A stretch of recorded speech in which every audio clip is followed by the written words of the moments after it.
Eu sou a Isabela. Eu sou a Flávia. E você caiu no Angu de Grilo. Grilo, grilo.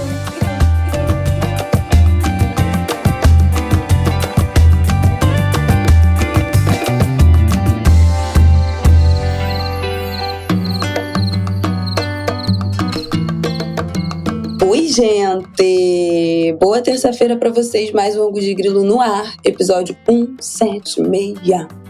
E aí, Flavel, tudo bem? Dá um oi para os nossos ouvintes. Oi, ouvintes! Oi, Angulhas! Eu tô super gripada, passei um fim de semana péssimo e ainda não tô completamente boa, então relevem o meu desânimo. Gatas, quem não ficou doente depois desse carnaval, olha, eu acho que não saiu de casa, porque eu também me recuperei com uma tosse de cachorro. Já fizemos teste de Covid, gente, não é Covid, não é sabe COVID. Deus. Se é rinite, se é alergia, se é baixa de imunidade. Teve um mundaréu de gente com gastroenterite. Pelo menos acho que dessa a gente passou, mas olha, esse carnaval aí da circulação, a volta da circulação viral de verão e carnaval foi babado também. Bom, dito isto, vamos começar nosso episódio de hoje. Vamos abrir falando desta polêmica em torno dessa nomeação, futura nomeação da PGR do STF. Vamos entender o que tá rolando, qual é a batata quente que tá rolando nesse assunto com a nossa especialista aqui, Flávia Ol. Depois vamos falar das joias, né, gente? Não tem outro assunto na última semana do que essas joias, esses 16 milhões de reais em joias que tentaram chegar ao Brasil, fazer com que chegasse às mãos de Michele Bolsonaro e não conseguiram. Viva! Viva a alfândega do aeroporto de Guarulhos! E, pra fechar, vamos dar uma palhinha, mas assim, o último fio de assunto de carnaval. Na última semana teve muito troca-troca de carnaval. Quem saiu de uma escola, quem foi pra outra. As figuras que ficaram ali sem escola, talvez se aposentando. A gente quer falar um pouco sobre isso, sobre essa movimentação, especialmente um carnaval. Pra falar de um carnaval de 2024 que talvez não tenha um casal Lage, Renato Lage e Márcia Lage e Rosa Magalhães entre carnavalescos. Isso rende assunto. Então, vamos que vamos. Vamos começar falando da história da PGR do STF. Nós sabemos que Lula, presidente Lula, esse ano vai ter que indicar uma vaga para o STF já nesse ano, né? Uma das vagas, ou duas vagas que já abrem esse ano. Não, é uma esse ano? Não, esse ano vão ser duas. Esse ano já são duas. Ministro Lewandowski sai em maio e a ministra Rosa Weber sai em setembro. Por causa da idade, né? O limite de idade, 75 anos.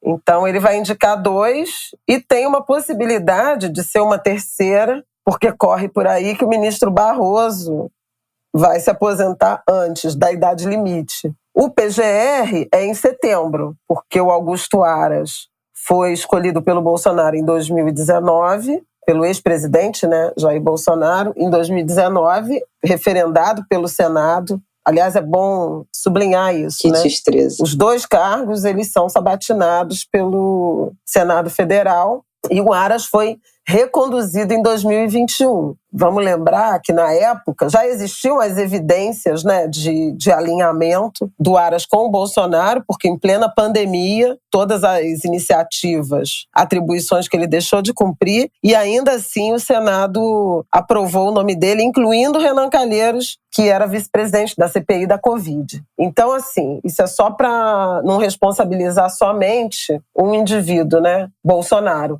porque o Senado, ele referendou. Mas eu tenho uma pergunta, 2 perguntas. Primeiro, o preâmbulo de qual é a polêmica. A polêmica é quais serão as escolhas do Lula para essas vagas que vão abrir. Essa polêmica já se apresentou nesse início de ano e na semana passada o Lula deu uma entrevista para o Reinaldo Azevedo, que ele de novo foi questionado. E aí a grande polêmica das últimas semanas em relação, especialmente, à vaga da PGR, né, da Procuradoria-Geral da República, é que há geralmente uma indicação de uma lista tríplice que é feita pela Associação Nacional dos Procuradores da República. Eles montam a entidade, elaboram uma lista tríplice que é levada em consideração com votação presidente. Da categoria e tal. Isso. É tipo quando a gente falou aqui lá já no governo Bolsonaro que os reitores das universidades, né, que são indicados tem uma lista tríplice e o presidente escolhe quem serão esses reitores. É mais ou menos essa mesma coisa. Nos outros 2 governos Lula,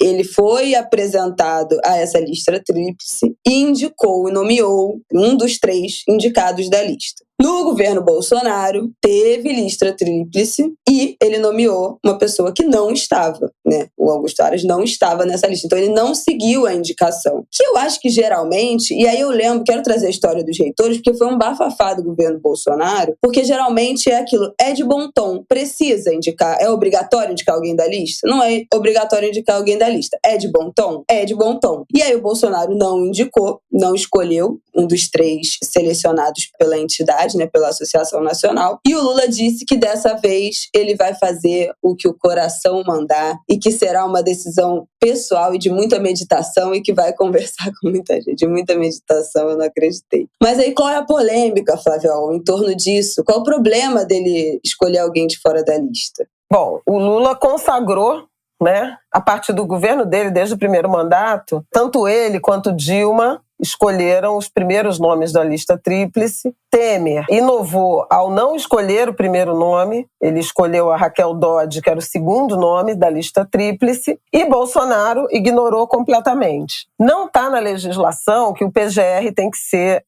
escolhido pela lista tríplice, embora os procuradores gerais dos estados tenham essa regra estabelecida. Então, assim, aparentemente é uma falha ou é uma omissão da legislação que transportou para o modelo de escolha a lista tríplice, que já acontece nos MPs, nas procuradorias estaduais, mas que formalmente não é obrigatório no caso da lista tríplice para a Procuradoria-Geral da República, para o Ministério Público Federal. Isso por quê? Porque na origem não existia essa figura, quem assumia a posição de PGR era o Advogado-Geral da União. Então seria preciso algum tipo de mudança na Constituição para estabelecer legalmente, obrigatoriamente, esse modelo de lista tríplice. O que causa um desconforto é o fato de os governos petistas, e o Lula em particular, terem consagrado esse modelo da lista tríplice e agora ele indicar que vai dar as costas a esse modelo. E dar as costas a esse modelo logo depois da experiência terrível com Augusto Aras, né? Que foi um indicado fora da lista tríplice e fez o que fez, ou melhor, não fez o que devia fazer. Demonstrou um alinhamento total a Bolsonaro, a despeito das suas atribuições de zelar pelo setor público, pela sociedade, pelas instituições brasileiras. Quer dizer, muitas das coisas que a democracia brasileira enfrentou nos últimos anos, elas são decorrentes da omissão do Procurador-Geral da República, a ponto de em várias situações, os ministros do Supremo Tribunal Federal terem tomado decisões para que Augusto Aras se pronunciasse, né? Foram várias vezes. Bom, teve de tudo, né? Teve ataque à democracia, teve o enfrentamento à pandemia, pífio, as ofensas todas que Bolsonaro praticou. Enfim, nada disso foi acompanhado da forma que deveria por Augusto Aras, né? Ele procurou sempre minimizar as atitudes de Bolsonaro. E aí, quando o Lula diz que não deve considerar a lista tríplice, ele bota um elefante atrás da orelha de todo mundo, sem querer comparar Lula e Bolsonaro do ponto de vista do compromisso com a democracia, mas... Bom, até porque nem se você quisesse querer comparar. Não tem como. Mas nem fazendo muito esforço. É importante sublinhar que essa função é uma função de interesse do Estado, da sociedade brasileira, e não de alinhamento, de afinidade pessoal com o presidente, qualquer que seja ele. Só que tem algumas questões, né, que também são complexas e precisam ser consideradas. Primeiro é que ele não é obrigado porque não tem essa norma. Isso foi só uma liberalidade, né, usar a lista tríplice porque não está na lei que ele é obrigado, diferentemente das universidades. Esse é um primeiro ponto. O segundo ponto é que quem promove essa eleição, a formação da lista tríplice, é a ANPR, Associação Nacional dos Procuradores da República, que é uma espécie de entidade sindical. Então, há críticas em relação a esse mecanismo ser um mecanismo meramente corporativo, de interesse corporativo e não necessariamente no melhor interesse da sociedade. Uma vez que quem decide quem serão os 3 indicados, né, idealmente para serem o PGR, é a própria categoria. Estão ali comprometidos com os interesses da sociedade, com a agenda da sociedade. Então, há pouca participação coletiva na elaboração dessa lista. Teve gente durante a campanha que pregava o seguinte, que a escolha do PGR tivesse uma lista ampliada, talvez com 6 nomes, em que 3 seriam da ANPR, dos próprios procuradores, uma indicação do Supremo Tribunal Federal, uma indicação do Congresso Nacional, uma indicação da OAB. E aí o presidente teria esses 6 nomes. Tem que ser funcionário de carreira, né? Tem que ser membro do Ministério Público Federal. A ANPR diz que é contra essa participação de outras 3 entidades, porque nos casos dos ministérios públicos estaduais, você tem legalmente constituído a escolha entre os próprios membros. Então, não faria sentido ter um modelo diferente para a escolha do PGR. E a Sena, com um processo de escolha eleitoral mais transparente, com participação da sociedade, com debates com participação da imprensa, com participação da OAB, com participação de outras representações, seja da sociedade civil, seja do judiciário, de modo a garantir um processo mais democrático, com apoios mais amplos, que aí ajudaria o presidente da República a fazer sua escolha, embora ainda baseada na lista tríplice. Eles não jogaram a toalha, né? Estão querendo propor medidas mais transparentes para tentar sensibilizar o Lula a não desprezar por completo a lista tríplice. Do lado de cada sociedade tem esse temor, né? E aí, assim, Aras é um exemplo de um cara que foi sacado de fora, né, da lista tríplice e teve um desempenho aquém do esperado. Enfim, eu acho que é unânime, né? Pela sociedade, pelo Estado brasileiro, pelas instituições em relação ao papel do PGR. E ao caso muito lembrado do Rodrigo Janot, primeiro nome da lista tríplice escolhido pela Dilma e que teve no lado do impeachment, no lado da prisão do Lula. Então, teria sido um cara da lista tríplice que traiu, né, os valores democráticos ou os interesses do presidente, aí, de acordo com o que cada um vai pensar, das instituições ou da presidente ou da presidente que o escolheu. Então tem exemplo ruim para os 2 lados. E tem questões, que eu queria adicionar mais uma, que é a ausência de mecanismos para a sociedade se proteger de um mau PGR. Né? Augusto Aras deixou de fazer várias coisas e a gente não tinha como obrigar Aras a fazer, tirar o Aras. Então tem vários debates e várias questões, né, provocações, inclusive proposições do ponto de vista de legislação e de regulação, que se o Aras não cumpre o que está previsto nas suas atribuições, o PGR, né, no caso o Aras, o atual, que mecanismos que se tem, Conselho Nacional do Ministério Público, o Supremo Tribunal Federal, para obrigá-lo a fazer o que ele tem que fazer? Porque é tudo muito, muito solto. Né? É um pouco no meio dessa discussão que a gente está. Seja porque o Lula diz que vai ouvir mais gente e não se sente obrigado a seguir a lista tríplice, seja de uma sociedade que também tem uma desconfiança em relação a não seguir a lista tríplice a partir da experiência de Bolsonaro com Aras, que foi leal ao presidente, mas não foi leal à sociedade que ele deveria representar. E aí eu tenho uma dúvida, porque você tinha falado lá do Senado, né, que tanto o STF, tanto as indicações do STF quanto a indicação da PGR, eles são sabatinados, são reiterados pelo Senado, mas eles são... Que assim, a gente sabe que eles podem ser vetados pelo Senado, mas podem mesmo, de fato, são? Ou é mais uma... não vão, né?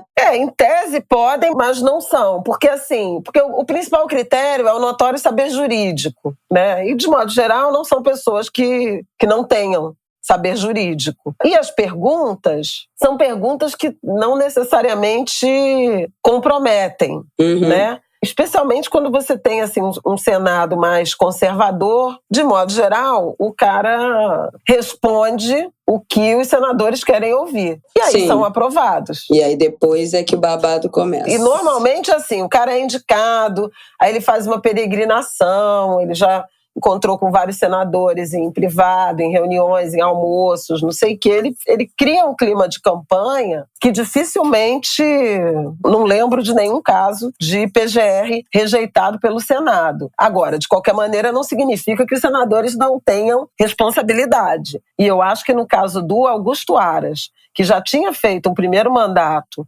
sofrível, ele ter sido reconduzido é sintomático, né? Sim, e não existe mecanismo que a sociedade possa, nem a sociedade e nem os parlamentares podem empichar um procurador-geral da República. Quem é que tem o poder de tirar um procurador? Pois é, não tem.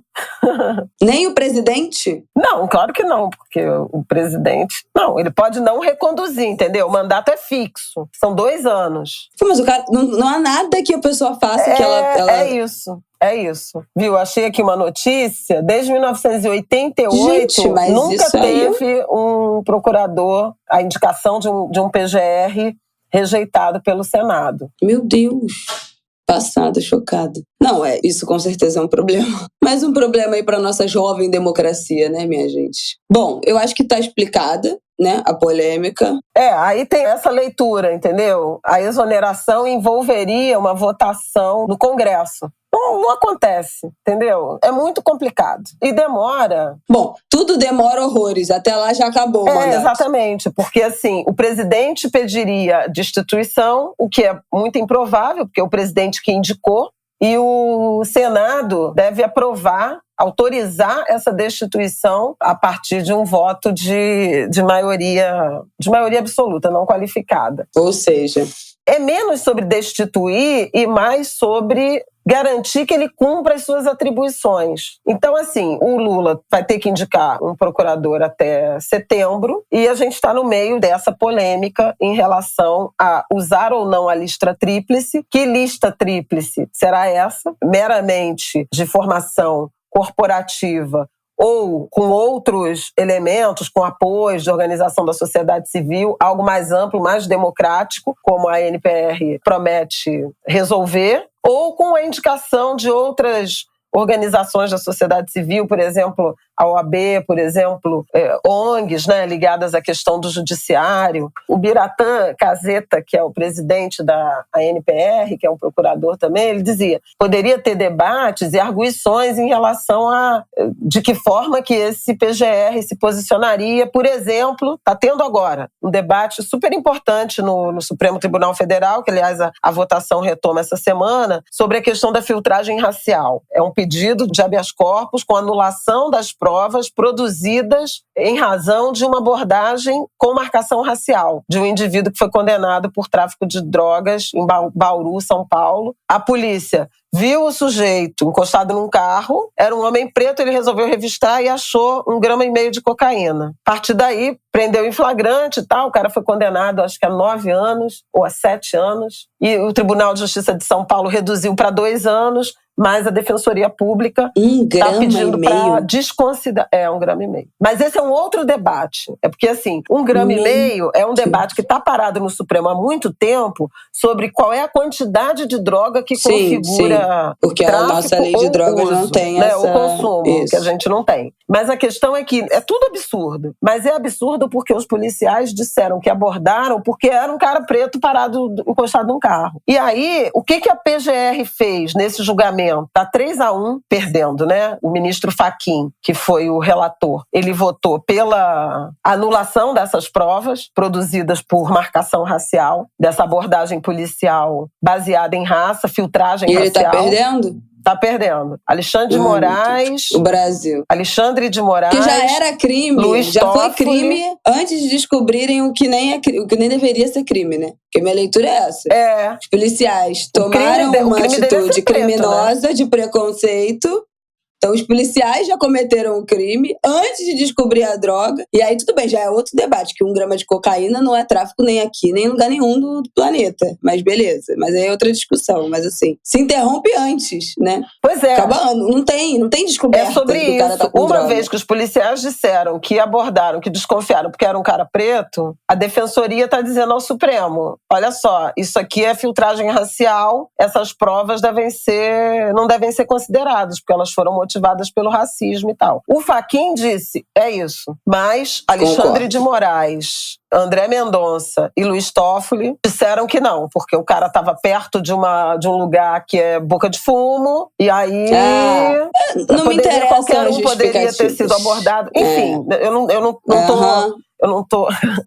eu não li os votos dos outros ministros, mas tá 3-1. Mas isso tudo é que eu tô contando, tá 3-1, o julgamento retoma na quarta-feira, semana que vem a gente até pode voltar nisso. E esse é um ponto super importante, né? É um julgamento muito importante no Supremo, porque ele pode determinar a mudança de protocolos policiais, de abordagem policial, que nem grampo ilegal, né? Não é prova. Pode pegar a confissão que quiser. Se o grampo não for legal, não é prova. Mais ou menos a mesma lógica.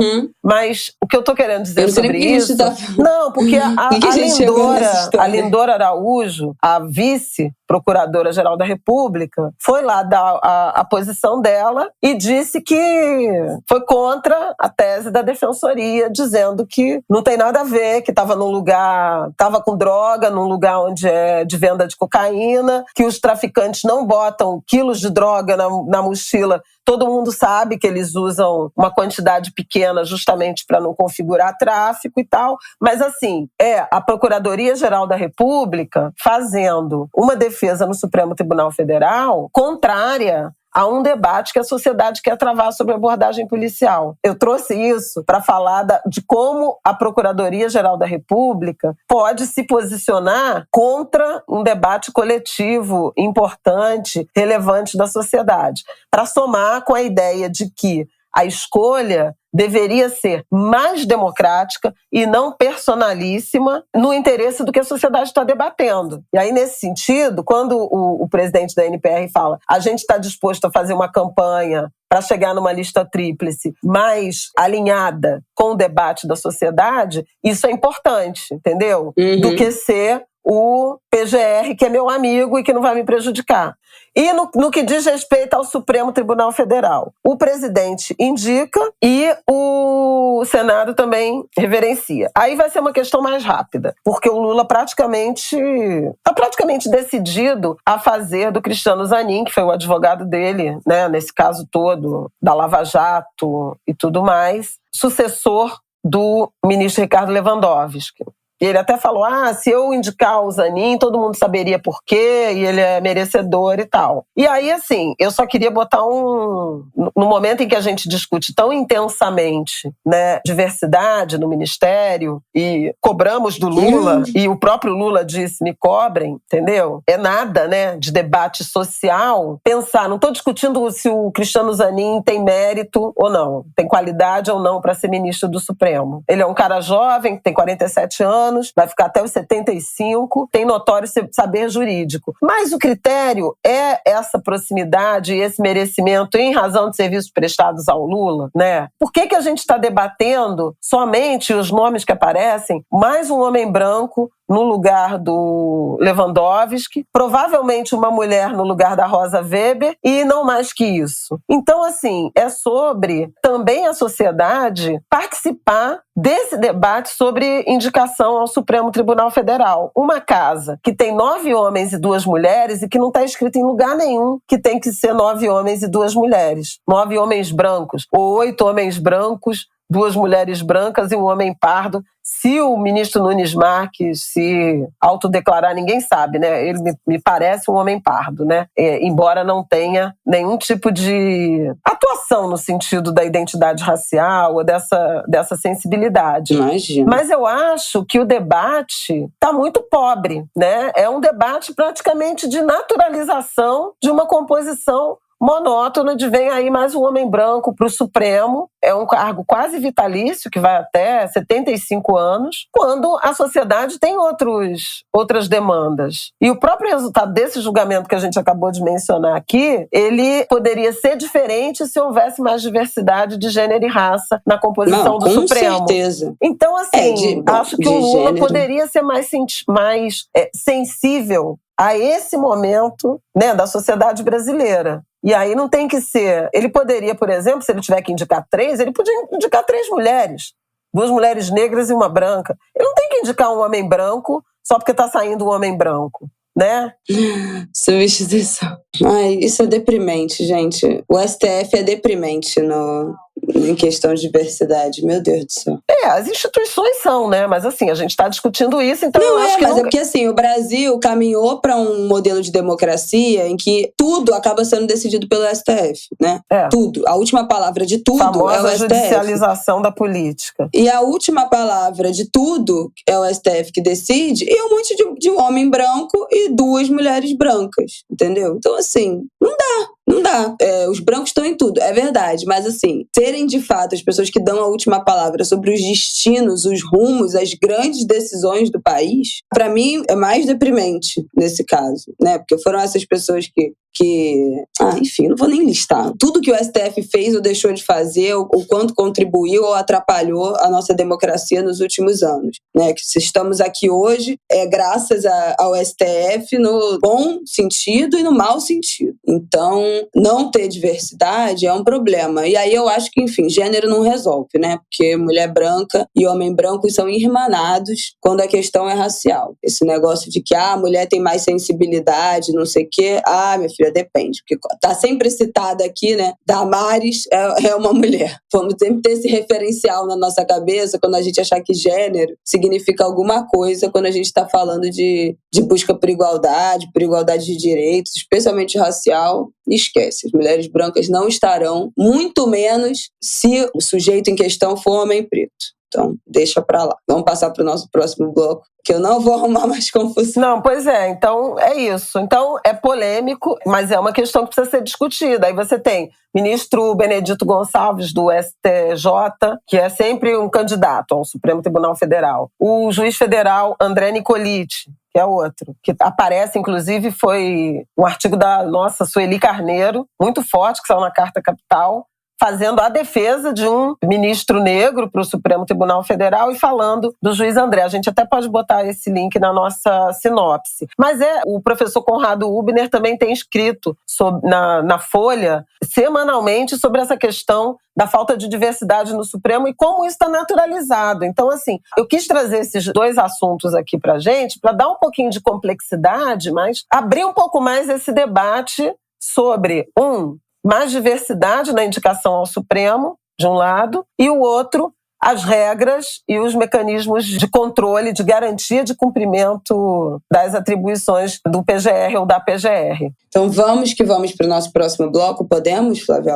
Podemos, aí os angulares que são da área do direito e tal, se quiserem fazer contribuições, seja no nosso... Pois é, por favor, no nosso grupo, no nosso Telegram... Telegram, no Twitter. Exclusivo para apoiadores. Nossa comunidade no Twitter. Vamos que vamos. Bom, vamos falar das joias, da grande polêmica das joias.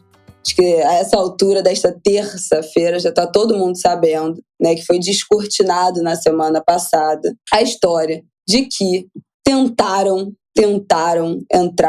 trazer da Arábia Saudita em 2021. Uma viagem de representantes do governo Bolsonaro foram à Arábia Saudita e um assessor do Ministério de Minas e Energia tentou entrar com joias avaliadas em 16 milhões e 500 mil reais, 3 milhões de euros, que seriam presente do governo da Arábia Saudita para a, então, primeira-dama, né, Michele Bolsonaro. Essas joias estavam na mochila desse assessor de Minas e Energia, o Marcos André dos Santos Sueiro, e seria um presente pessoal para Michele. Não foram declarados para a Receita Federal como item pessoal. Poderia ter sido liberado pela Receita mediante pagamento de multa e imposto. E aí daria 12 milhões, né, entre imposto e de multa para liberar as joias de 16 milhões. E aí essas joias ficaram retidas e houve 3 tentativas do governo Bolsonaro, com todas as mexidas de pauzinhos possíveis, para tentar liberar essas joias e entrar com essas joias para uso pessoal da Michele, né, para serem acervo da família e não do governo. Tem essa diferença, que as joias, se tivessem sido um presente oficial do governo da Arábia Saudita para o governo brasileiro, elas poderiam ter entrado no país, mas seriam acervo de posse do Estado brasileiro. Então, estariam lá, por exemplo, expostos como estavam objetos que foram quebrados naquela invasão lá do dia 8 de janeiro no Planalto. Não era o caso, né? Essas joias seriam um presente pessoal para Michele e, por isso, não tinham como ser declaradas como pertencentes ao Estado brasileiro. E aí essas camadas foram se revelando, né, dessa história, das mexidas de pauzinhos do governo Bolsonaro para tentar liberar essa joia, que vai desde mandar assessores, emissários do presidente, um representante da Marinha... Não, começa já no primeiro momento em que o assessor, quando ele é pego, ele liga para o ministro, que ainda estava no aeroporto, e o ministro de Minas e Energia retorna para a área restrita, nem poderia para dar carteirada. Área, proibido retorno? Ele retornou. Pois é, o portal do não retorno, ele retornou. Começa daí, já no próprio momento. Para tentar. Por quê? Exatamente. Porque o malandro vinha com as joias e entrou na fila do nada a declarar. Só que aí ele passou pelo raio-x. Tinha um cavalo, né? Um cavalo de ouro, com as patas quebradas, que parece que foi já um negócio para disfarçar. E um colarzão cravado, um colar cravado, um relógio cravado. Não, era um colar, um relógio também. Brincos, um anel. E no fim de semana circulou que o estojo tinha um espaço para um bracelete que não estava. Então, assim, o fim de semana inteiro foi gente falando, cadê o bracelete? Que tava ali, tem um buraco. E depois a informação de que um outro estojo com joias masculinas passou e foi entregue para o acervo muito tempo depois. Então, quer dizer, um outro servidor, com nada a declarar, passou e entrou no país com também um lote de joias que seriam destinadas ao presidente e que depois foram entregues ao governo. E houve tentativa, e aí é essa questão, né? Isso foi em 2021, em outubro de 2021, essa chegada, a volta dessa comitiva e esse começo dessa saga dessas joias, que foram retidas em outubro de 2021. E aí, uma extensa troca de mensagens, um esforço ali do gabinete pessoal do presidente de tentar liberar essas joias. Então, com a ida do tenente-coronel Mauro Cid, foi lá no aeroporto, especialmente aí no final do governo, né? Depois desse um ano que essas joias estavam presas no aeroporto, no apagar das luzes do 2022, né? Que o fim, que ia mudar o governo, né? Porque o Bolsonaro tinha perdido as eleições, foram as últimas tentativas de liberar essas joias. Então, dia 28 de dezembro, o tenente-coronel Mauro Cid vai até o aeroporto, assina uma correspondência direcionada ao comandante da Receita Federal. E aí o Jairo Moreira da Silva, um sargento da Marinha, vai até Guarulhos com um avião da FAB para tentar reaver as joias. No apagar das luzes. Com esse documento, isso, dia 28 de dezembro, com esse documento assinado pelo Mauro Cid. Aniversário do Martinico. Exatamente. Sob o argumento de que não pode ficar nada do governo anterior. Porque vai ter troca de governo, então libera aí. Aí, o nosso glorioso Marco Antônio Lopes Santana, servidor da Receita Federal, virou para esse sargento da Marinha, Jairo Moreira da Silva, e falou: olha, eu não tenho informação nenhuma para liberar essas joias, eu não vou te entregar nada. O Jairo insistiu, ligou para alguém a quem ele se referia como coronel e tentou colocar esse telefone, essa pessoa na linha com esse auditor, né, com o Marco Antônio, que falou que não ia resolver nada por telefone. Não, olha, desculpa, eu não vou resolver nada. Eu fico imaginando, gente, é muito patético, juro por Deus. É assim, é um absurdo, tá? É tudo um absurdo essa história, mas é patético. Essa história é patética. Tinha um sargento da Marinha, no dia 28 de dezembro, com um telefone, tentando fazer um telefone sem fio, com um auditor da Receita Federal para liberar joias que tentaram entrar de forma irregular no país há um ano atrás, porque com a justificativa de que ia mudar o governo. É patético, essa gente é patética. É tudo ridículo nessa história, é tudo absurdo, é tudo de uma burrice burrice num grau, assim, é a burrice em estado bruto. É uma coisa aí já é o estado, humor de desespero. Já sai da burrice pro desespero total. Difícil convencer. Aliás, vai ter o ministro Flávio Dino determinou a abertura de um inquérito, né, de uma investigação pela Polícia Federal, porque tem vários crimes aí, né? Descaminho, peculato, advocacia administrativa, que é um indivíduo agir contra o Estado em benefício pessoal de outro, o peculato, que é você se apropriar da coisa pública. Então, por exemplo, para defender interesses privados, que é, por exemplo, usar um jato da FAB para ir a São Paulo para tentar desenrolar a liberação de joias de interesse pessoal de alguém. E o próprio descaminho, que é o contrabando, né? Que é entrar no país com mercadoria que deveria ser tributada sem ser. Lembrando que qualquer item com valor superior a $1.000, né, vindo do exterior, tem que ser declarado.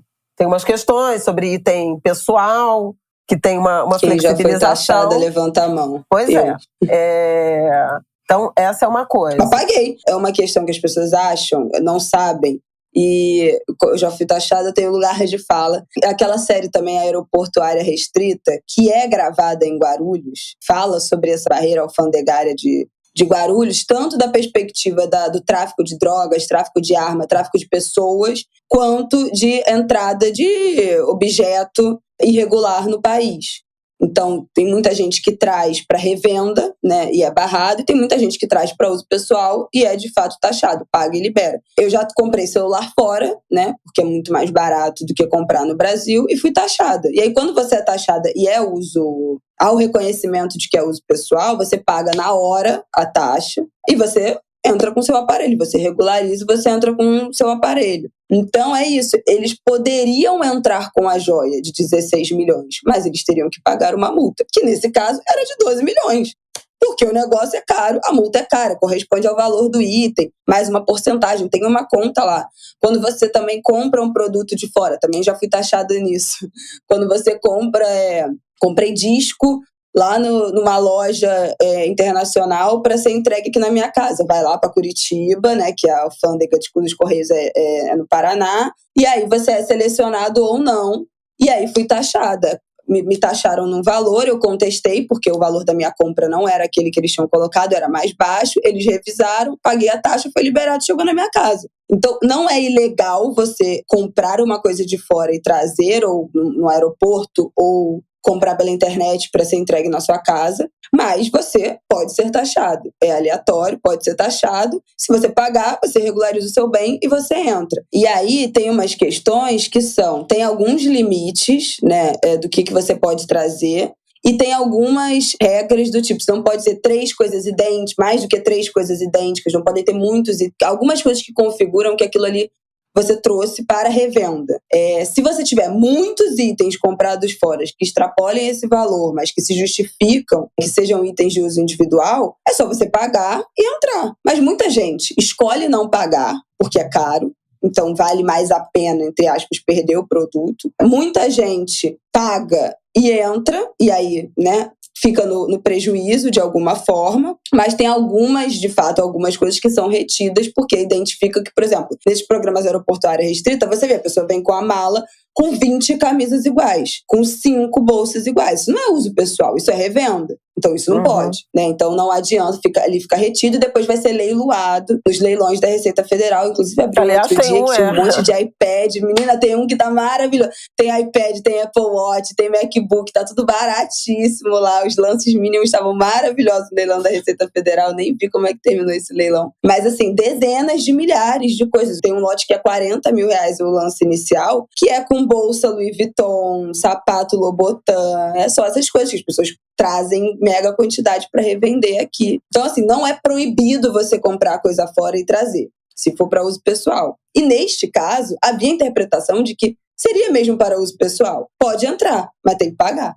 Aí, quem é que vai pagar 12 milhões? A intenção não foi essa, né? A intenção foi realmente de desviar da obrigação tributária, joias muito valiosas, porque nada disso precisava ter acontecido se tivessem declarado que estava entrando um presente para um chefe de Estado. Pois é, mas aí a questão é que não seria da família Bolsonaro, seria um presente para o Estado brasileiro. Pessoal, eles queriam patrimônio, de botar na conta deles patrimônio de 3 milhões de euros em joia, enriquecimento ilícito. Bota esse crime também que estou aqui advogando por esta causa. Não, é tudo um absurdo completo. E quando a gente sabe que tem um código de conduta da Presidência da República que o servidor não pode receber presente de valor acima de R$100 pessoais, entendeu? Questões pessoais. Imagina 3 milhões de euros, gente. Diamantes e... Aí o The Guardian já fez uma piada num vídeo dizendo que o relógio tinha tanto brilhante, parece que tinha 28 brilhantes no relógio, diamantes, né? Que para ver a hora você tinha que pôr óculos de sol. Impossível olhar para o relógio a olho nu. Ai, gente, é muita cafonice. E deixa eu falar a última coisa aqui, que aí a nova polêmica descortinada nessa segunda-feira, que a gente está gravando aqui, é que o chefe da Receita Federal, nessa última semana de 2022, né, que estava comandando essas últimas tentativas, essas últimas operações de resgate dessas joias, foi nomeado para um cargo em Paris, depois dessa tentativa de liberar as joias. Então esse cara chamado, Júlio César Vieira Gomes, ele estava comandando a Receita Federal, estava chefiando a Receita Federal nesse final de dezembro. Ele tentou falar diretamente com o responsável, né, o plantonista, o responsável que estava no turno em Guarulhos nesse dia 29, quando esse sargento foi ao aeroporto para tentar chegar nas joias, mas, gente, é muito patético. Mas o chefe da Receita Federal, não conseguiu falar com o representante da Receita Federal de Guarulhos. E aí, né, por conta disso, esse funcionário disse que não tinha essa informação, não ia liberar nada. E aí o governo não conseguiu retirar essas joias. E aí, no dia 30, no último, assim, foi a sexta-feira, né? Foi o último dia útil do ano. O vice-presidente Hamilton Mourão, ele assina um despacho nomeando o Júlio César, esse chefe da Receita Federal, como adido da Receita Federal em Paris, no dia 30 de dezembro. Então esse cargo não existia. Porque o Moro viajou e o Mourão virou presidente interino, lembra? Esse posto não existia. Ele foi criado em 26 de dezembro. 26 de dezembro. O cara mandou o e-mail pedindo, né, o documento, pedindo a liberação das joias no dia 28. No dia 29, o sargento vai até o aeroporto de Guarulhos e ele tenta falar com o responsável do órgão, né, da Receita, que estava no turno lá de Guarulhos, e não consegue. Como ele viu que, tipo assim, acabou o expediente, não conseguiu, dia 30, último dia útil, o cara é nomeado para um cargo que não existia até 3 dias antes, esse quadro em Paris. E aí as fontes da Andréa Sadi, que ela ouviu para essa história que ela contou hoje no blog, falam que a ideia foi ter um plano de exílio, né, para esse cara, porque estava muito claro, né, que ele teria atuado, né, no interesse da família Bolsonaro, por medo de revelações no segundo momento de governo Lula. Então, essa ideia de tirar ele do país, né, botar ele em Paris, era para sumir com essa história, porque tinha ficado muito claro que o cara tinha dado uma carteirada. O chefe da Receita Federal tinha dado uma carteirada para tentar liberar as joias no dia 29 de dezembro, de uma antivéspera de uma nova posse. Então, assim, uma história bizonha, patética, de uma... Olha, eu não sei nem explicar, gente, porque é criminoso, mas é tudo de errado, mas é um nível é uma gente muito ridícula, muito patética, muito, muito baixa, muito mesquinha. Nossa, coisa horrorosa, gente, meu Deus do céu. Eu só queria, para finalizar essa história absurda por completo, né, por todas as questões, quer dizer, tem uma reflexão adicional, que é o que pode estar por trás desse presente. Isso é incomum, eu falei com gente do Itamaraty. Essa quantidade de joias, esse presente, numa viagem em que o chefe de Estado, né, e a primeira-dama nem estavam presentes. Pois é. Né? Mandou o presente. Então, tinha questões envolvendo o mercado de petróleo, tinha questões envolvendo venda, né, de refinaria da Petrobras, um governo ditatorial, né, como é o governo saudita. Então, tem questões a serem apuradas e que bom que a Polícia Federal vai entrar no cargo. Mas é uma reflexão final sobre a importância da estabilidade no serviço público. Porque isso só foi possível porque esses fiscais, esses agentes aduaneiros da Receita Federal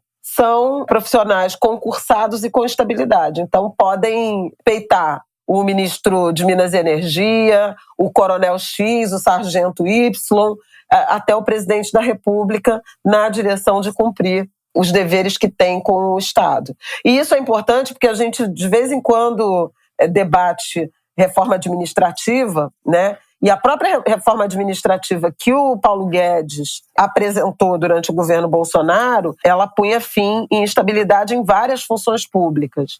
Uma enorme desconfiança em relação a isso, porque, obviamente, se você não tem estabilidade, por razões de interesse pessoal ou por ameaça, você pode não agir no interesse da função pública que você assume. Então, é importante adicionar o debate sobre estabilidade do serviço público. Isso é o grande diferencial desse caso. E assim, a Said fala que as fontes dizem que esse chefe da Receita Federal, esse Júlio, não conseguiu falar com a pessoa que estava de turno em Guarulhos. Mas ele já tinha enviado um e-mail, né? Essa história já estava correndo há 1 ano, então a gente também não sabe se ele não conseguiu falar porque ele não conseguiu falar mesmo, ou se foi uma decisão de quem estava de turno em Guarulhos virar e falar assim, eu não vou nem atender, sabe assim? Sabe aquelas coisas que você vê o e-mail chegando, você fala, eu vou fingir que eu não vi isso e eu vou continuar aqui fazendo o meu trabalho? Só que para a pessoa poder fazer isso, ela precisa ter a segurança, né? Ignorar a ordem do chefe do seu órgão, do chefe supremo do seu órgão, ele precisa ter a segurança de que ele pode escolher ignorar uma ordem que é criminosa, que é fraudulenta. Então, assim, a informação oficial é que não conseguiu esse contato. Mas uma parte de mim eu acho impossível não ter. Ninguém estava sabendo realmente de nada, né? E esse cara que falou, não, eu não tenho ordem para isso, eu não vou resolver nada por telefone, né? Olha, uma pessoa virar para um sargento que fala que tá com fulano, que não sei o que tem um e-mail aí que chegou na sua caixa e ele fala, não, eu não vou resolver isso nada por telefone. Então, assim, tem que ter muita certeza, né? Eu acho que isso, a estabilidade é a palavra. Eu acho que nesse caso é gritante, assim, como fez diferença para que ninguém arredasse pé das suas decisões corretas em relação a esse caso. Então... Pois é, como serviço público é importante. Demais. É isso, minha gente. Vamos para o nosso último papinho rápido aqui nesse ângulo de grilo. Bom, eu acho que a gente teve muito troca-troca, né, depois desse carnaval. Foi um carnaval muito equilibrado. Eu não vou falar desse resultado do carnaval. Quem quer ouvir a gente comentando a apuração, vai lá no nosso Apoia-se, que a gente fez um episódio extra só comentando o resultado do carnaval e a apuração. E ainda gravamos esse episódio ali naquela quarta-feira de cinzas, né, logo depois da apuração, ainda muito em suspenso, tudo que ia acontecer dessas trocas. Quem ia sair de carnavalesco, quem ia entrar, as escolas que tinham tido um desempenho abaixo, né, do esperado, como é que iam se movimentar em relação a isso. Os troca-trocas aconteceram. Acho que não vale a gente ficar falando, né, individualmente disso aqui, mas eu acho que a gente queria colocar a lupa, né, a luz dessa história em um fato, que é a renovação do carnaval, os novos carnavalescos, as novas figuras que começaram a surgir nos últimos anos e estão ganhando projeção e estão conquistando confiança em seu lugar, carnavalescos jovens, e a aposentadoria, entre aspas, não oficial de duas figuras, dois dos maiores carnavalescos e carnavalescas da história do carnaval, que é o Renato Lage e a Rosa Magalhães, que a princípio não estão sem escola para 2024. O Renato e a Márcia, né, o casal Lage, foram os carnavalescos desse último carnaval da Portela, que foi trágico, né? A gente comentou isso lá no nosso Apoia-se. Comentamos aqui também no Ângulo de Grilo, mas mais profundamente no Apoia-se depois dos resultados da apuração. E a Rosa dividiu o carnaval da Tuiuti, do Paraíso do Tuiuti, esse ano, com o João Vitor, que agora vai para estar já na Beija-Flor de Nilópolis, um jovem carnavalesco negro. Dentro desse troca-troca, Lousada e André saíram da Beija-Flor, João Vitor chegou na Beija-Flor, o Lousada foi para Portela. Não, o Lousada foi para Tijuca, porque estava todo mundo falando dele na Portela. O Lousada foi para Tijuca e o André foi com o Antônio Gonzaga para Portela. O André que estava na Beija-Flor. Então, essas mudanças do carnaval. E aí eu queria até te perguntar, Flávia, qual é o verbo que a gente usa? Ficou sem lugar?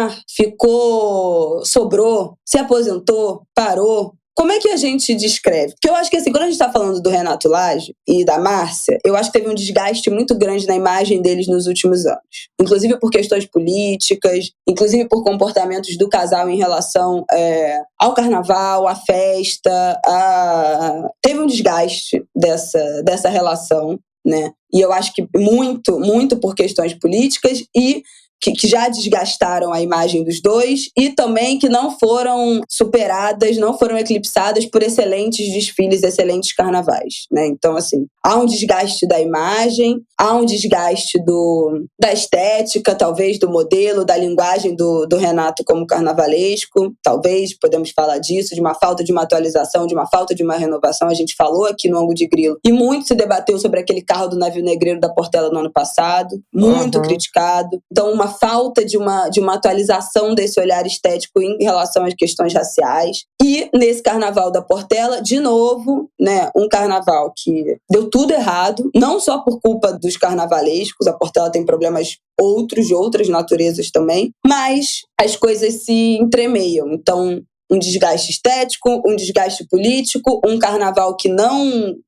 cala os críticos, né? Não responde. Então, uma figura que sai do carnaval muito desgastada, né? Ou pelo menos sai desse carnaval de 2024, dá uma pausa nesse carnaval de 2024, muito desgaste, com a imagem muito desgastada. Mas a Rosa, não, né? Ainda reconhecida, adorada, louvada pelas figuras do carnaval, pelos entendedores, pelos amantes da festa, como alguém genial, fundamental e uma figura, enfim, histórica, lendária e uma das maiores também. E sem lugar, e sem casa em 2024. Como é que é isso? Pois é. Eu acho, gente, que a gente está vendo É engraçado isso, né? Estamos testemunhando uma transição geracional, que não é muito comum, né, no carnaval. O carnaval vai levando, né, seus nomes. É interessante isso, porque o carnaval sempre teve espaço também para os mais velhos. E às vezes até, infelizmente, para mais velhos que nem ficam tão velhos assim, mas porque muita gente morreu cedo, né? Se a gente pensar no Fernando Pinto, o próprio Joãozinho, né, ele teve um AVC e foi a saúde deteriorando. O Laíla, né, que foi a Covid.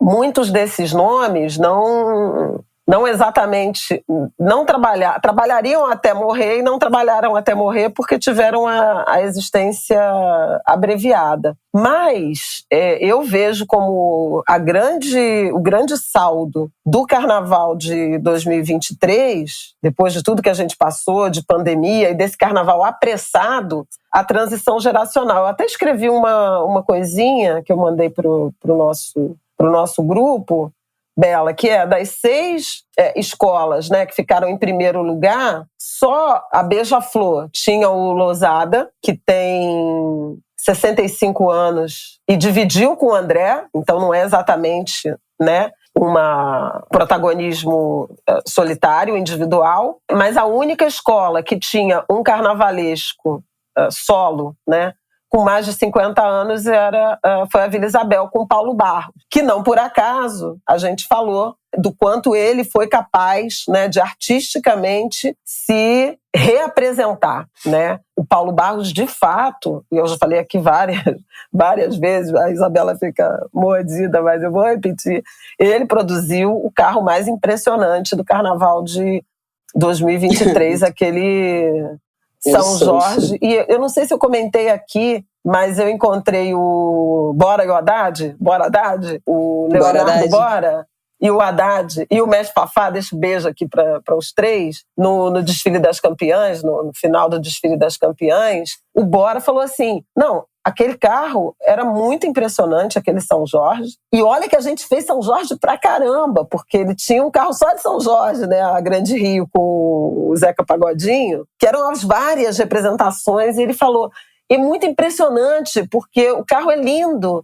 E é simples, acho que ele falou, é acetato. Tipo assim, é uma matéria-prima banal. Então, você vê a genialidade, né? E o próprio Paulo Barros disse que aquele foi o carro da vida dele. E olha que ele produziu o DNA, né? Eu comentei isso com o Aidan, falou, não, mas o carro da vida do Paulo Barros é o DNA. E ele disse, o carro da minha vida é esse São Jorge. Então, assim, o Paulo Barros teve a capacidade de tomar parte, de se reinserir nessa revolução estética, embora temática não. Ele continua fazendo aquele enredo que não é exatamente um enredo, né? São temas. É diferente da narrativa, de uma trajetória que, por exemplo, o Leandro apresentou na Imperatriz, né? E o próprio Tarcísio apresentou na Viradouro. Fora o Paulo Barros, solo na Vila Isabel, e o Losada, que tinha dividido com a Beija-Flor, todas as escolas, né, as 6 primeiras, tinham carnavalescos com menos de 50 anos. Aliás, eu acho que a única que tinha, a Anique, que tem 41, na Mangueira, que dividiu com o Gui. Então você vê muito nitidamente uma transição etária, étnico-racial, né? Beija-Flor com o André negro, a Mangueira com o Gui Estevão negro e a Anique mulher. Quem mais?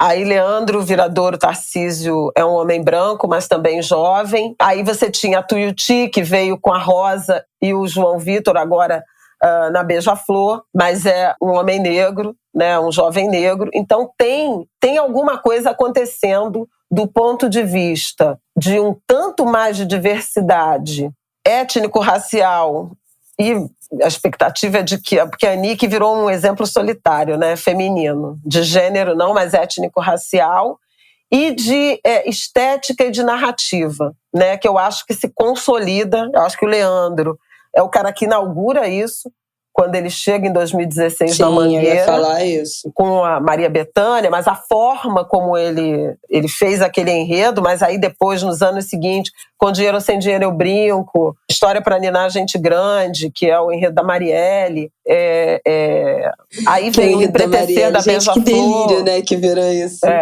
Enfim, mas é porque é assim que as pessoas reconhecem. Que não é, né, mas enfim, é assim que as pessoas reconhecem. O Bora Haddad, né, com o Tata Londirá, com a reinvenção da Grande Rio, né, com Tata Londirá e com depois Exu, absolutamente revolucionário. Não, que não tinha como. Porque a minha sensação é que antes do Leandro, cargo de carnavalesco era algo dos mais velhos. Você tinha até Leandro eventualmente comissões de carnaval.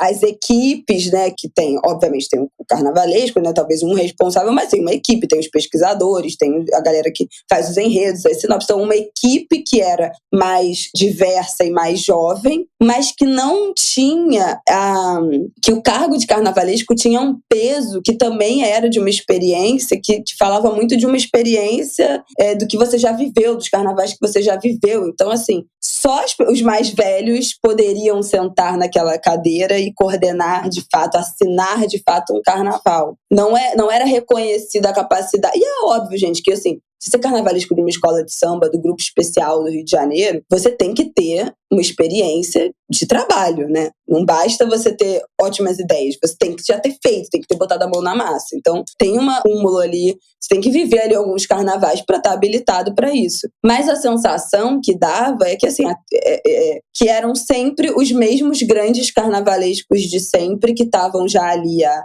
30 anos, era uma galera de 50, 60, 70 anos que ainda eram as pessoas que poderiam, que teriam direito não a serem carnavalescos, mas serem carnavalescos sozinhos e com o reconhecimento de serem grandes carnavalescos. Eu acho que o Leandro inaugura uma nova fase que é não só assinar o carnaval sozinho, sendo jovem, tendo 30 e poucos anos, 30 anos eu acho, né, talvez nesse primeiro ano que você citou, segurar um carnaval sozinho na Mangueira, que não é qualquer coisa, numa Mangueira que já não ganhava carnaval há muitos e muitos, há mais de década, né? Assinar sozinho um carnaval e ser reconhecido como um artista genial. Porque, né, não é só, é difícil, é pesado, mas assim, ter o reconhecimento da comunidade do carnaval e de ganhar o título sendo genial naquilo que faz, sendo alçado a um outro lugar. E aí eu acho que o Leandro, de fato, inaugura esse novo capítulo, essa renovação. E aí a dupla Bora Haddad também acho que fez isso, né? Chegou a outro patamar a partir dessa reinvenção da Grande Rio em 2020, que é algo, assim, gente, a Grande Rio tem um antes e depois, virou outra escola de samba, uma coisa impressionante. Que bom, é muito bom para o carnaval que aconteceu com a Grande Rio, e acho que eles também são colocados nesse lugar de, meu Deus, isso que eles estão fazendo aqui é genial, é completamente diferente. Então, cria uma nova legitimidade para os jovens carnavalescos, né, estarem nesse lugar e, de fato, inaugura uma nova fase. Talvez essa galera fique, de fato, os próximos 40 anos reinando como carnavalescos dessas escolas de samba. Mas começa uma nova fase, porque, de fato, os carnavalescos que, não vou nem dizer que eu vi brilharem, porque eu não vi, né, mas assim, desse final do século XX, estão ficando debilitados, vários morreram, né, ou não fazem mais carnaval, ou saíram dessa função, ou já não encaram o dia a dia de um barracão, tem limitações da idade mesmo, é um trabalho muito pesado, muito, muito estressante, muito puxado. Então é justo que essa renovação aconteça, e acho que até demorou, né, acho que demorou para engatar, né, a Rosa já não ganha o título há muito tempo, o Paulo Barros teve uma fase muito ruim, né, esse ano ele, teve esse ponto aí fora da curva, mas teve uma fase muito, muito ruim. O Renato também teve uma fase muito esquisita, né? Teve uma relação brilhante no Salgueiro, mas uma decadência, ele também, um desgaste numa relação com o Salgueiro, saiu, essa coisa da Portela que não se resolveu nos últimos anos. Então, não tem sido um caminho fácil para esses carnavalescos que já passam aí dos 60 anos de vida e dessa história longa com o carnaval. Então, acho que essa renovação até demorou para chegar. E acho que isso é muito bom para o carnaval. E acho que é uma coisa que me empolga e me dá um medinho, confesso, mas me empolga para 2024. É muito esquisito a gente imaginar um carnaval do Rio de Janeiro sem Rosa Magalhães e sem Renato Lage, né? Faz mais de 40 anos que eles são protagonistas dessa festa. Eles têm 11 títulos, né, no carnaval do Rio de Janeiro, entre Mocidade, Imperatriz, Salgueiro, Vila Isabel, né? A Rosa foi campeã na Vila Isabel. Muito, muito forte a presença deles. E eles também, a seu tempo, em vários momentos ao longo dessas 4 décadas, fizeram revoluções estéticas, né, e de narrativa que foram acompanhados pelos jovens, né? Eles inspiram muitos jovens. O Renato inaugurou, por exemplo, um carnaval futurista, com neon. Foi uma estética que apareceu, né, nos anos 90 com a Mocidade e que, enfim, transbordou por outras escolas, enfim. A Rosa, com a sua incrível técnica de acabamento, de combinação de cores, uma finalização barroca, o uso dos dourados, comissões de frente incríveis, com leques, com coreografias, com elementos alegóricos, assim, com adereços, né, muito impressionantes, e com a própria forma como ela arrancava narrativas de coisas algo assim óbvias, né? Era para contar uma história sobre o Ceará e ela ia lá falar do jegue, do camelo, do jegue. Agora mesmo, né, o enredo da Tuiuti, que foi super elogiado, teve a ver com búfalos, né, na Ilha do Marajó.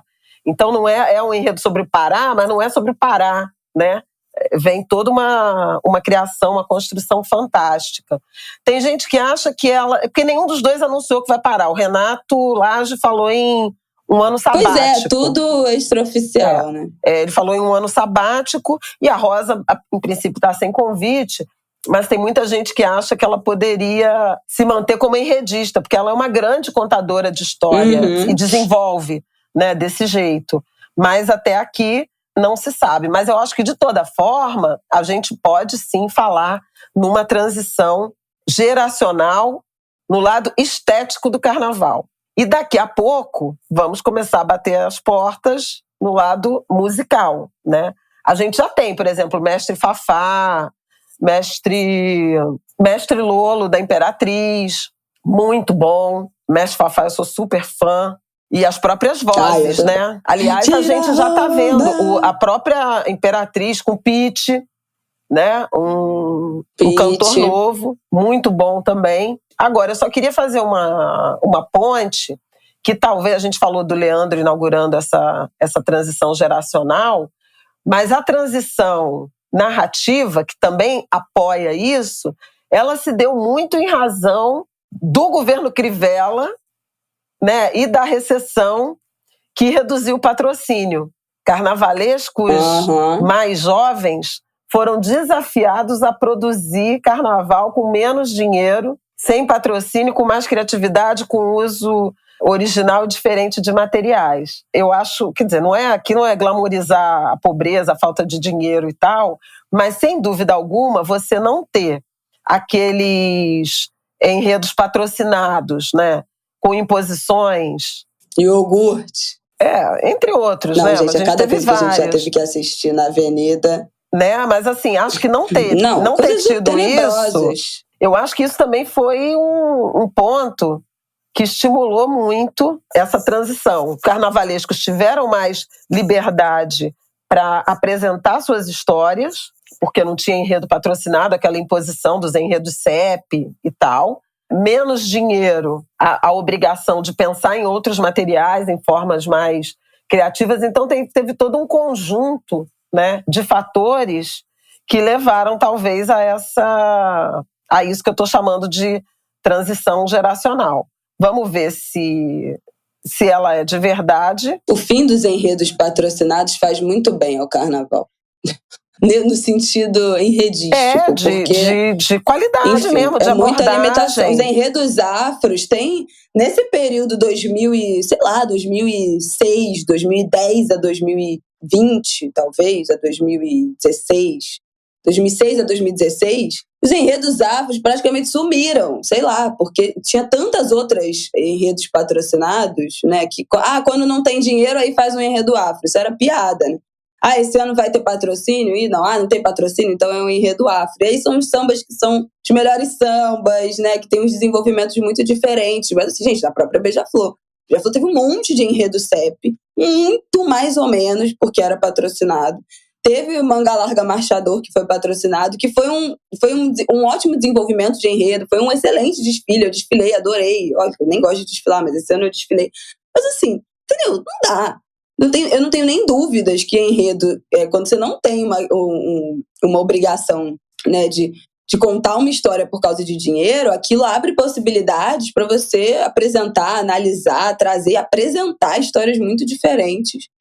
A Grande Rio ficou anos com enredo patrocinado, fazendo um monte de enredo patrocinado, descaracterizou completamente a história. Né? Então, assim, nos últimos anos, os últimos enredos que a Grande Rio apresentou, né, que foi Tata Londirá, Exu e esse ano Zeca Pagodinho, que eu acho que até foge um pouco, né, disso, porque eu acho que o Zeca Pagodinho teve patrocínio. Mas esses dois últimos, que foram a grande virada da Grande Rio, foram... Não teve, não, da Brahma. Da Ambev, tu acha que a Ambev não botou dinheiro, não? Não botou dinheiro, não. No carnaval, não. Foi aquelas ações, assim, de... Ah, tá. Distribuir a cerveja.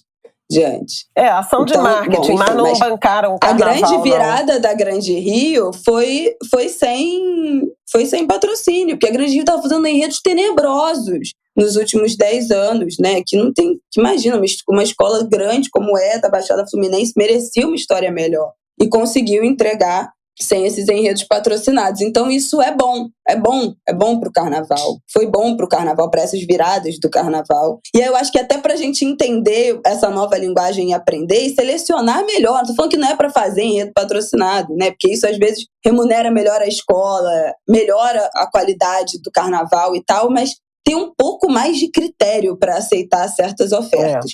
Que nos últimos, nesse início do século XXI, não houve critério. Foi uma bizarrice as coisas que a gente já teve que assistir na avenida por causa de enredo patrocinado. Mas é isso, né, minha gente? Enfim, eu acho que vai ser interessante a gente ver, né, essas trocas. Vamos ver em que medida esses novos carnavalescos eles se identificam, compreendem as escolas, né? Acho que, assim, a gente viu o Leandro, que ele fez na Mangueira, e o próprio esse início, esse casamento aí com a Imperatriz. Parece mostrar uma afinidade. Vamos ver como é que vai ser André e Toim, né? Como eles chamam Antônio, na Portela. A Portela está buscando, né, reencontro com uma identidade. Vamos ver como é que vai ser o talentoso João Vitor na Beija-Flor, que também estava num caminho de reencontro João com uma Vitor, nova... eu confio em você. Pois de uma nova identidade e teve esse caminho interrompido. Eu acho que foi precipitada a saída do André e do Lousada da Beija-Flor, mas seguimos. O Salgueiro, que precisa realmente reencontrar. Gente, o Salgueiro apresentou um enredo, né, sobre os Yanomamis. Já cometeu um erro na apresentação do enredo. Mas assim, mas a temática não, né? Assim, parece consistente. Não, a temática não. Foi... Vamos lá, Salgueiro. A gente tá aqui legislando pelo Salgueiro. Né? Agora, tem uma coisa que... então, eu acho importante. Vamos ver como é que o carnaval reage à ausência, se confirmada, desses dois gênios, né? Que são Renato Lage e Rosa Magalhães, de contribuição. Bom, o nome na história, né, do carnaval deles está mais do que assegurado. Vamos ver se essa transição geracional, se essa galera segura o tranco. Vinícius Natal foi para Vila Isabel, então é um grande enredista, né, estandarte de ouro, fez o Exu da Grande Rio, saiu da Grande Rio, voltou para Vila Isabel. E pode ser interessante essa parceria com o Paulo Barros, né, que tem, obviamente, uma dificuldade nessa questão de enredo. Eu acho que vai ser interessante. E eu estou muito curiosa também... Vila Isabel, que parece que vai fazer uma reedição em 2024. Reedição com Paulo Barros. Coragem! Então, vamos lá, Vinícius, trabalho. Vinícius maravilhoso, que é inclusive também um homem negro. Eu acho que tem muita coisa interessante para se ver. Zé Paulo Sierra, fora da Viradouro, eu realmente... eu tô arrasada. Eu não sei, assim, meu coração tá partido. Uma parceria de 10 anos, assim, eu achava que o Zé Paulo ficaria para sempre na Viradouro. Então fiquei muito espantada com isso. Mas ele saiu e quem entrou é o Vander Pires, que vai para Viradouro. Já anunciaram? O Vander Pires anunciado na Viradouro, ele deixou Tuiuti, tinha saído da Mocidade para Tuiuti, ficou 1 ano, vai para Viradouro. Lucinha, que foi para Unidos da Tijuca, né? Voltou para Unidos da Tijuca. Do Vantuí saindo de novo da Tijuca, ele e Vicky. Esquel na Portela, que é um nome, gente, assim, tudo a cara da Mangueira. Pós-carnaval. Gente, é uma coisa impressionante, a quantidade de mudança, assim, muito intensa. Então, tô ansiosa pelo carnaval do ano que vem, pra gente ver como é que vai ser estética, artística e melodicamente essa rearrumação do carnaval. Foi um furacão que passou pela cidade do samba. Nossa Senhora. Depois dos desfiles de 2023. Tudo. Salve-se quem puder. É isso, minha gente. Até semana que vem, até terça-feira que vem. Espero vocês lá no nosso grupo do Telegram, lá no Apoia-se. apoia.se/Angu de Grilo. O link tá aqui no descritivo do episódio. A partir de R$10 você faz parte lá do nosso grupinho do Telegram maravilhoso. ouve nosso episódio extra já. Já estamos pensando em qual será a nossa próxima temática aí de episódio extra. Então, em breve, muito breve, vem aí. E também espero vocês lá no nosso Instagram, Angu de Grilo, que tá saindo cortezinho dos episódios, tá? Então, se vocês querem ver nossos belos rostos maravilhosos, vão lá no Instagram, @AnguDeGrilo, também tem o link aqui no descritivo do episódio, para vocês verem, compartilharem, viralizarem bastante os trechinhos desse Angu de Grilo aqui que vocês ouvem em todas as plataformas, todas as terças-feiras, sem falta. É isso, minha gente. Um beijo. Até semana que vem. Beijo, pessoal. Até semana que vem. Espero que eu com a saúde restabelecida. Foi muito chato esses últimos dias. Foram muito chatos esses últimos dias. Beijos. Melhoras. Um beijo, gente. Até semana que vem.